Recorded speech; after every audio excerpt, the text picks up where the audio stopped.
அனைவருக்கும் வணக்கம். இது வேந்த டிவி அண்ட் தமிழ் மேட்ரிமோனி இணைந்து வழங்குற மனம் போல் மாங்கல்யம் நிகழ்ச்சி. கடந்த சில வாரங்களா கரூர் கல்யாண பசுபதீஸ்வரர் ஆலயத்துல நடந்த சுயம்பர பார்வதி யாகம் தான் பார்த்துட்டு இருந்தோம். அதோட தொடர்ச்சியா இறுதி பகுதியை இன்னைக்கு நம்ம பார்க்க போறோம்.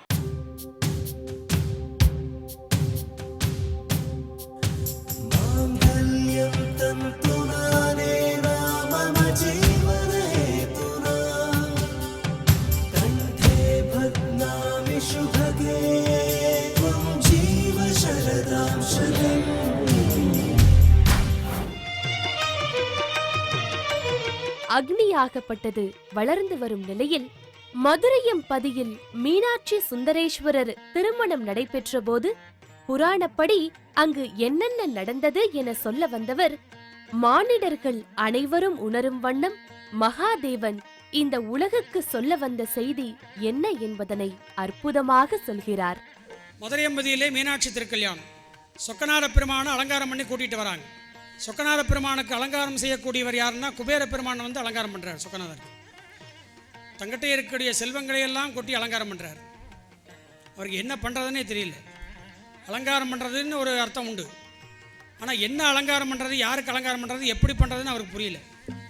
சாதாரண மனுஷனாக இருந்தாலும் ஒரு அலங்காரம் பண்ணலாம், இந்த மாதிரி பண்ணலான்னு சொல்லலாம். நம்ம சொக்கநாத பெருமானாக விளங்கக்கூடிய சுந்தரமூர்த்தி பெருமானுக்கு எப்படி அலங்காரம் பண்ணுறது? அவரே அழகு தான். சுந்தரம்னாலே அழகுன்னு தான் பேர். இயற்கையிலேயே அழகாக இருக்கக்கூடிய பெருமானுக்கு எதை வச்சு அலங்காரம் பண்ணுறது? வைடுவங்கர் எல்லாம் நவரத்னங்கள்லாம் வச்சு அலங்காரம் பண்ணால் போதுமா அவருக்கு?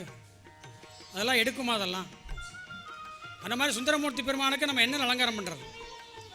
குபேரன் திகச்சு போய் நிற்கிறார், எப்படி அலங்காரம் பண்ணுறதுன்னு தெரியாமல். மீனாட்சி அம்பிக்கு குபேர லக்ஷ்மி போய் அலங்காரம் பண்ணுறார். எதை வச்சாலும் அலங்காரமாக இருக்குது. ஒரு சின்ன கல், வைரக்கல் எடுத்து அம்பாள்கிட்ட வச்சோம்னா அது ஒரு அழகாக இருக்குது. அதுக்கு மேலே ஒரு கல் அடித்து வச்சோம்னா அது ஒரு அழகாக இருக்குது. என்ன பண்ணுறதுன்னு தெரியாமல் வைக்கிறா அவர் ரெண்டு பேரும். அப்படி மிகமான அலங்காரம் நடந்து கொண்டு மதுரையம்பதியே திருவிழா கோலம் கொண்டிருக்கின்றது. எந்த வீட்டில் பார்த்தாலும் மாந்தலை தோரணங்கள், வாழைக்கன்றுகள், வாழை மரங்கள், வாசலெல்லாம் வண்ண வண்ண கோலங்கள், எல்லாரும் புத்தாடை கட்டிகிட்டு இருக்காங்க. கோலாகலமாக இருக்கான். மதுரையம்பதியில் உள்ள நிலங்களாம் திருவிழா கோலமாக இருக்கான். 33 கோடி தேவர்களும் இந்த மதுரையம்பதியில் கூடியிருக்காங்க. சுவாமி கல்யாணம் அல்லவா? சாதாரண மனுஷங்களுக்கு கல்யாணம் நடக்கும்போதே ஏகப்பட்ட கூட்டங்கள் வருது. சொந்த பந்தங்கள்லாம். சுந்தரேச பெருமானுக்கு கல்யாணம் திருமணம் அப்படின்னா கேட்கணுமா? அங்கே எல்லா தெய்வங்களும் எல்லா முனிவர்களும் எல்லாம் அங்கே தான் இருக்காங்க. அற்புதமான யாகசாலை அமைத்து திருமணங்கள் நடைபெற்று கொண்டிருக்கின்றது. சுந்தரமூர்த்தி பெருமான குதிரையில் அழைச்சிட்டு வராங்க. அங்கே இருக்கின்ற முனி புங்கவர்கள், முனி பத்தினி, ரிஷி பத்தினிகள்லாம் பார்த்து மயங்கி போய் நிற்கிறாங்களாம் சுவாமியை பார்த்து. அவ்வளோ அழகாக இருக்காங்க சுவாமி. வைத்த கண் எடுக்காமல் பார்த்துட்டு இருக்காங்க. மன்னவர் திருவும் தங்கள் வைதிக திருவும் பொங்க தன்னிலை இறைவந்த தன்னி ஆரூரநாதன் தன்னடி மனத்திற்கொண்டு தகும் திருநீறு சாத்தி பொன்னடி மணியாயோக புறவி மேல் கொண்டு போர்ந்தார். புறவின்னா குதிரைக்கு பேர். சுந்தரேச பெருமான் வரார். எல்லாம் கண்கொள்ளா காட்சியாக பார்க்குறாங்க. நகரவில் வந்தாச்சு. சுந்தரமூர்த்தி நேராக சுந்தரேச பெருமான் யாகசாலைக்கு வந்துடுறார். மணவரில் வந்து சுந்தரமூர்த்தி பெருமான் உட்காந்துக்கிறார். சுந்தரேச பெருமான் தான் உட்கார்றாரு. பக்கத்தில் மீனாட்சி அம்பிகை வந்து உட்காந்து வைக்கிறாங்க. எல்லாம் ரெடி ஆகிடுச்சு. பூஜை பண்ணுறதுக்கு ஆளை காணும். இங்கே சிவாச்சாரிய உட்காந்து பூஜை பண்ணிட்டு இருக்காரு பாருங்க. இந்த ஸ்தானத்தில் ஒருத்தர் உட்காந்து பூஜை பண்ணணும். யார் உட்காந்து பூஜை பண்ணுறது? பிரம்மா தான் புரோகிதராக இருந்து பூஜை நடத்தணும். சுவாமி கூப்பிட்றாரு, பிரம்மா பூஜை ஆரம்பி அப்படியே நடுங்கிட்டு வர்றார் பிரம்மா. அப்படியே தேவர்கள்லாம் அப்படியே நடுங்கி நிற்காங்களாம். சுவாமி என்ன சொல்வாரோ சுவாமியே பார்த்துட்டு இருக்காங்களாம். பிரம்மா வந்து உட்காந்துறாரு. பூஜை ஆரம்பிக்க போகிறார். எல்லாம் பிரம்மா வந்து உட்காந்து எல்லாம் தயார் பண்ண வைக்கிற முன்னாடி விநாயகர் வந்து உட்காந்துக்கிறாராம். இந்த பூஜை ஆரம்பிச்சோன்னா முதல்ல விநாயகர் பூஜையை தான் பண்ணிட்டு நம்ம ஆரம்பிப்போம். விநாயகர் தானே வந்து உட்காந்துக்கிறாராம். என்னை வச்சே பூஜை பண்ண அப்படின்னு. விநாயகர் பெருமானை அமர்த்தி பூஜைகளை துவங்குறார் பிரம்மா. உரிய சடங்குகள்லாம் நடைபெற்று கொண்டிருக்கின்றன. திருமணத்துக்கு என்னென்ன சடங்குகள்லாம் செய்யணுமோ அதெல்லாம் செஞ்சுட்டு இருக்காங்க. அந்த சடங்குகள்லாம் செஞ்சு முடிச்சுட்டு பிரம்மா எல்லாம் பூஜையெல்லாம் முடிச்சுட்டு மாங்கல்ய பூஜை பண்ணுறாரு. திருமங்கலத்தை வைத்து பூஜை செய்கிறார். பூஜை செலுத்தி அந்த திருமங்கலத்தை எடுத்துட்டு அப்படியே மெதுவாக பயந்துட்டே சுவாமிகிட்ட கொண்டுறார். தாம்பாளத்தில் வச்சு தேங்காய் பழங்கள்லாம் வச்சு வெத்தலை பார்க்க மேலே அந்த திருமங்கலத்தை வச்சு சுவாமிகிட்ட கொண்டுறார். சுவாமி அப்படியே பிரம்மாவை பார்க்குறாராம். சுவாமி கூப்பிட்டு சொல்கிறார், பிரம்மா என்ன பண்ணுறாரு? சுவாமி திருமங்கல்யம் பூஜை ஆகிடுச்சு. முறைப்படி என்ன செய்யணுமோ அதை படி செய்யும், வழக்கப்படி என்ன செய்யணுமோ அதை செய்யும் அப்படிங்கிறாராம். உடனே பிரம்மா எடுத்து கொண்டு போய் எல்லாத்திட்டையும் கொண்டு காமிக்கிறார் திருமங்கலத்தை. அதான பழக்கம். திருமங்கல்ய பூஜை ஆகிடுச்சுன்னா எல்லாத்துட்டையும் கொண்டு தொட்டு காமிக்கணும். எல்லாரும் தொட்டு கும்பிட்டுப்பாங்க, அதான பழக்கம். எல்லாத்துக்கிட்டையும் இதை கொண்டு காமிக்கிறாங்க. இந்த பிரம்மா கொண்டு போய் அந்த திருமங்கல்ய தடத்தை கொண்டு எல்லாத்துட்டையும் காமிக்கிறாரு. எல்லாம் தடத்தை தொட்டுக்கிறாங்க, திருமங்கலத்தை எல்லாம் தொட்டுக்கிறாங்க. அந்த தொட்டு கொண்டோன்னா அதை நேராக அப்படியே சுவாமிகிட்ட கொண்டு நீட்டுறாரு. சுவாமி பார்த்து எடுத்துக்கிறார், திருமங்கலத்தை எடுத்துக்கிறார். அந்த திருமங்கலத்தை கையில் எடுத்துன்னு சுவாமி எல்லாத்தையும் பார்த்து கேட்குறாராம். பிரம்மா திருமங்கலத்தை எடுத்து உங்கள்கிட்ட கொண்டாரே, என்ன சொல்லி அதை தொட்டிங்கன்னு கேட்குறாரு. அப்போ அங்கே இருக்கின்ற ரிஷிகளெல்லாம் சொல்கிறாங்களாம், சுவாமி இந்த திருமங்கலத்திற்கு என்ன பாக்கியம் இருக்கின்றதோ, என்ன பலன் இருக்கின்றதோ, அந்த பலமானது எங்களுடைய மனைவிமாருடைய திருமங்கலத்திற்கும் வர வேண்டும் என்று பிரார்த்தனை செய்து கொண்டோம். அம்பாளுக்கு கட்டக்கூடிய திருமணம் எப்பேற்பட்ட பாக்கியமானது, அதை தொடர்றதுக்கெல்லாம் கொடுத்து வச்சுருக்கணும் இல்லையா? அப்போ அவங்க சொல்கிறாங்களாமா, இந்த திருமங்கலத்திற்கு என்ன பலம் இருக்கின்றதோ அந்த பலமானது எங்களுடைய மனைவிமார்களுடைய திருமங்கலத்திற்கும் வர வேண்டும் அப்படின்னு பிரார்த்தனை பண்ணிட்டு சுவாமிங்கிறார். இதை சொல்லும்போது சுவாமி அம்பாலும் ஒருத்தர் பார்த்து சிரிச்சுக்கிறாங்களாம். மந்தஸ்மிதம் மங்களமாதனோது.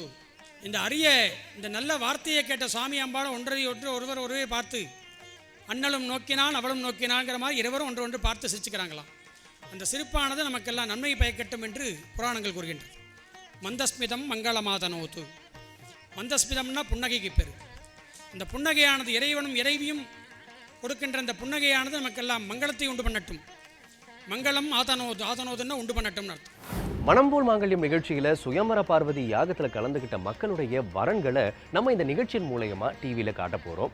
அதன் மூலயமா யாருக்காவது வரன் அமையும் அப்படின்ற எண்ணம் எங்களுக்கு இருக்குங்க. இந்த வரன்களை வாங்க பார்க்கலாம். பெயர் வித்யா, வயது 27, உயரம் 5.4, சமூகம் கொங்கு வேளாளர், மதம் இந்து, கல்வி MSc, வேலை ஏர்லைன் ப்ரொஃபஷனல். விவரங்களுக்கு 7604879877. பெயர் சுவிதா, வயது 25, உயரம் 5.6, சமூகம் கொங்கு வேளாளர், மதம் இந்து, கல்வி BE, வேலை சாஃப்ட்வேர் ப்ரொஃபஷனல். விவரங்களுக்கு 7604879877. பெயர் ரம்யா, வயது 29, உயரம் 5.4, சமூகம் சோழிய வெள்ளாளர், மதம் இந்து, கல்வி MCA, வேலை சாஃப்ட்வேர் ப்ரொஃபஷனல். விவரங்களுக்கு 7604879877. தொடர்ந்து கரூர் கல்யாண பசுபதீஸ்வரர் ஆலயத்தில் நடக்கிற சுயம்பர பார்வதி யாகத்தை பார்ப்போம். அதுக்கு முன்னாடி நிகழ்ச்சியில இப்ப வரப்போறது ஒரு சிறிய இடைவேளை.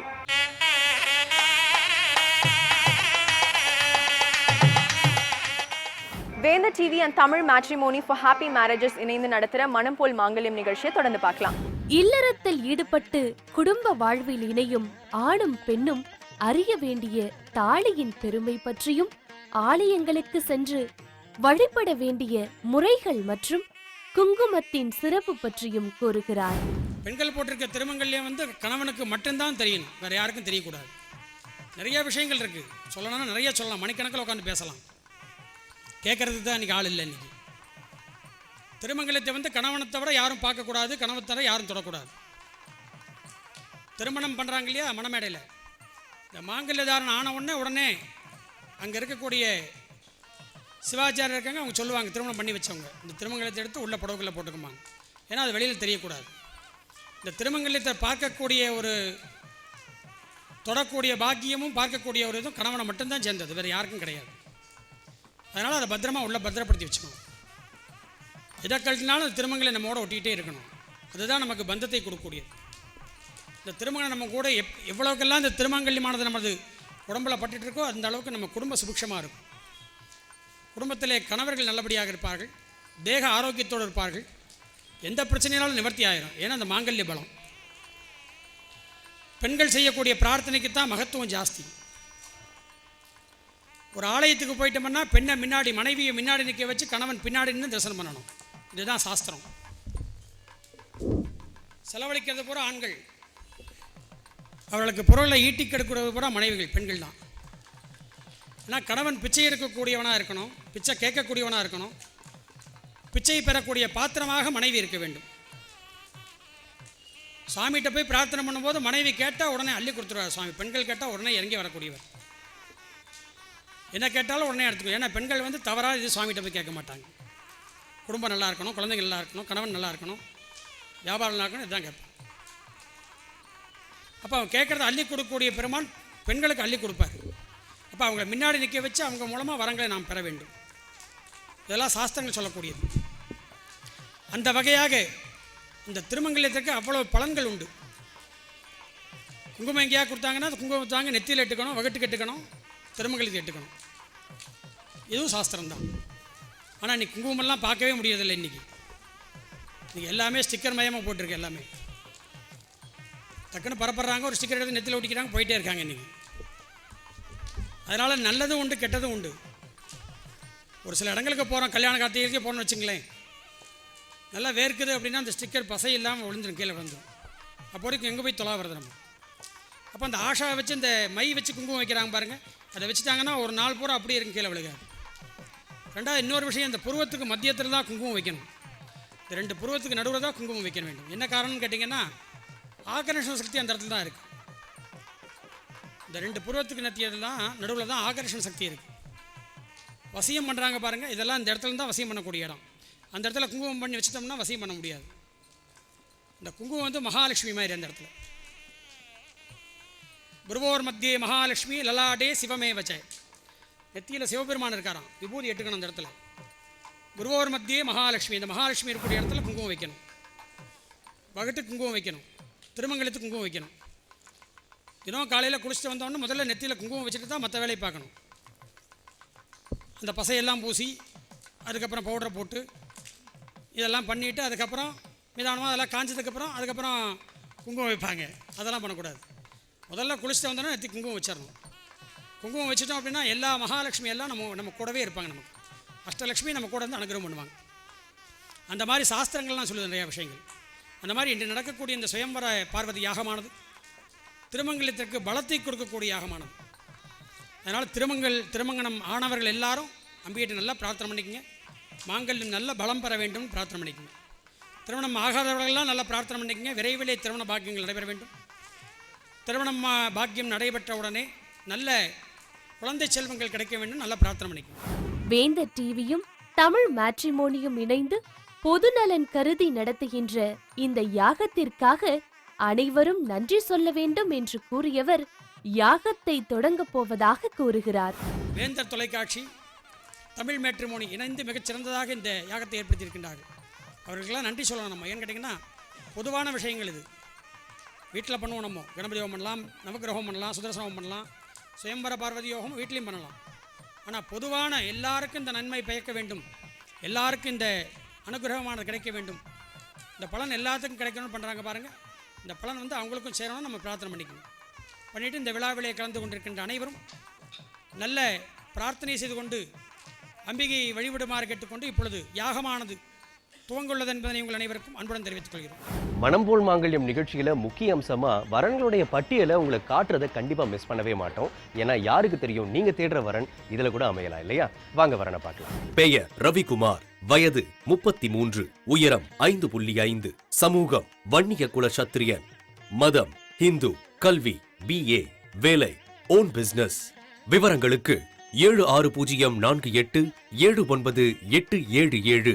பெயர் ராஜேஷ்குமார், வயது 27, உயரம் 5.8, சமூகம் கொங்கு வேளாளர், மதம் ஹிந்து, கல்வி BE, வேலை சாஃப்ட்வேர் ப்ரொஃபஷனல். விவரங்களுக்கு 7604879877. பெயர் மனோஜ், வயது 27, உயரம் 6.2, சமூகம் சோழிய வெள்ளாளர், மதம் ஹிந்து, கல்வி MCA, வேலை சாஃப்ட்வேர் ப்ரொஃபஷனல். விவரங்களுக்கு 7604879877.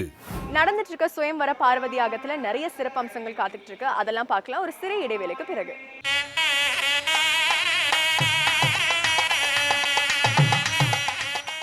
தொடர்ந்து இப்போ யாகத்தோட சிறப்பு பகுதியா பூர்ணாகுதி நடக்க போகுது. அது எப்படி நடக்குதுன்னு வாங்க பார்க்கலாம். முக்கிய மூல மந்திரமான யோகினி யோகினி யோகேஸ்வரி என்ற மந்திரம் ஓதப்படுகிறது. ஓம் ரீம் யோகினி யோகினி யோகேஸ்வரே சகல ஸ்தாவர ஜங்கமஸ்ய முகம் ஹிருதயம். ஓம் ரீம் ஸ்வயம்பர பார்வத்யம்பிகாயை ஸ்வாஹா. ஓம் ஹ்ரீம் யோகினி யோகினி யோகேஸ்வரி योगभयङ्करे सकलस्थावरजङ्गमस्य मुखमृदयं मम वशम् आकर्षय स्वाहा ஓம் ஹ்ரீம் स्वयंवर पार्वत्यम्बिकायै स्वाहा ஓம் ஹ்ரீம் யோகினி யோகினி யோகேஸ்வரி योगभयङ्करे सकलस्थावरजङ्गमस्य मुखमृदयं मम वशम् आकर्षय स्वाहा ஓம் ஹ்ரீம் स्वयंवर पार्वत्यम्बिकायै स्वाहा ஓம் ஹ்ரீம் யோகினி யோகினி யோகேஸ்வரி योगभयङ्करे सकलस्थावरजङ्गमस्य இதோடு தேவதைகளை ஆவாகனம் செய்வதற்கான மந்திரங்களும் முழங்கப்படுகிறது. ततस्य चित्रकं हविषा गजामा मां धर्मराजाय स्वाहा असुन्वन्दमगजमानमित्यस्तेन स्तेत्यां तस्करस्यां देढे अन्यमस्मदित्ससाद युज्ञानमो देवि निरृतेभ्यमस्तु ॐ हां निर्ऋतगे स्वाहा तत्त्वायामि ब्रह्मणा वन्दमानस्तदाशास्ते यजमानो हविर्भिः हेडमानो वरुणेह बोधृढं समान आयु प्रमोषे ॐ हां वरुणाय स्वाहा आनो नियुद्भिषदिनीभिरध्वरः सहस्रिणीभिरुपयाहि यज्ञं वायो अस्मिन् हविषिमादय योऽयं वारस्वस्तिभिः सतानः वायवे स्वाहा वयगुं सोमव्रते दवा स्तनोष बिभ्रदः प्रजावन्दो असीमहे राणी देवी सुभगा सुपत्नी ॐ कं कुपेराय स्वाहा சுயம்வர பார்வதி யாகத்தின் முக்கிய நிகழ்வான யாக முழுமை என்னும் பூர்ணாகுதி நடைபெறுகிறது. ॐ पूर्णाहुतिवत्तमां जुहोति सर्वं वै पूर्णाहुतिः सर्वमेवाप्नोति अथोऽयं वै पूर्णाहुतिः अस्यामेव प्रतिष्ठति ॐ गौरी विमाय सलिलानि दक्षतेकपदी द्विपदीषा चतुष्पदी अष्टापदी नवपदी बभूवति सहस्राक्षरा परमेव्योमन् ॐ ह्रीं योगिनी योगिनी योगेश्वरी योगभयङ्करी सकलस्थावरजङ्गमस्य मुखं हृदयं मम वशम् आकर्षय श्री स्वयंवर पार्वती अम्बिकायै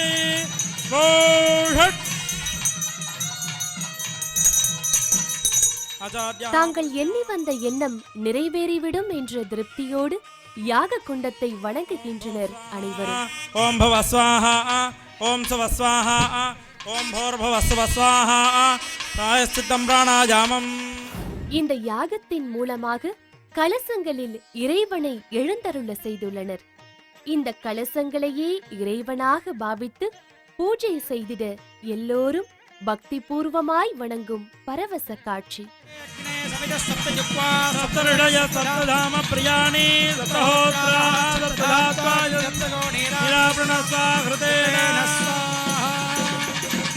ॐ गौरीमा सल्लानि दत्ततेकपदे द्विपदीषा चतुष्पदे अष्टापदे नवपदे बभूवति सहस्राक्षरा परमेभ्यो मन्ये தங்கள் வேண்டுதல் விரைவிலேயே நிறைவேறிவிடும் என்ற நம்பிக்கை முகத்தில் ஒளிர அனைவரும் வணங்குகின்றார்கள்.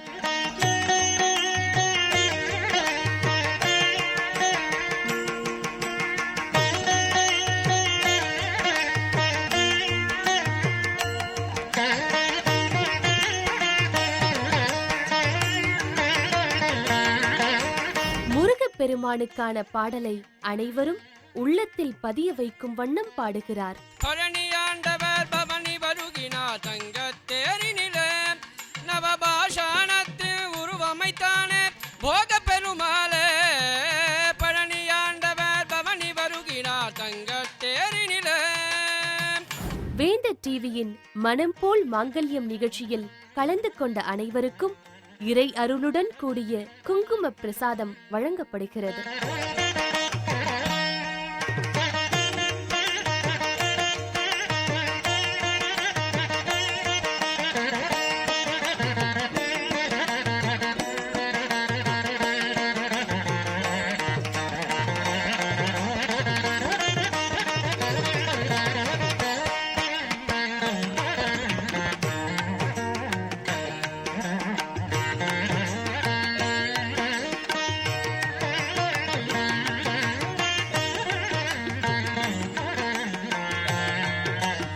இறுதியாக யாகத்தில் கலந்து கொண்ட அனைவரும் மங்கள பொருட்கள் கொண்ட பிரசாத பைகளை வரிசையில் நின்று பெற்று செல்கின்றனர்.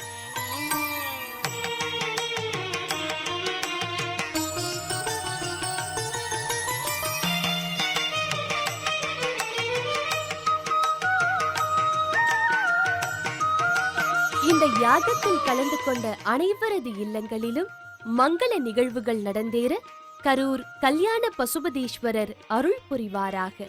வாழ்க வளமுடன்.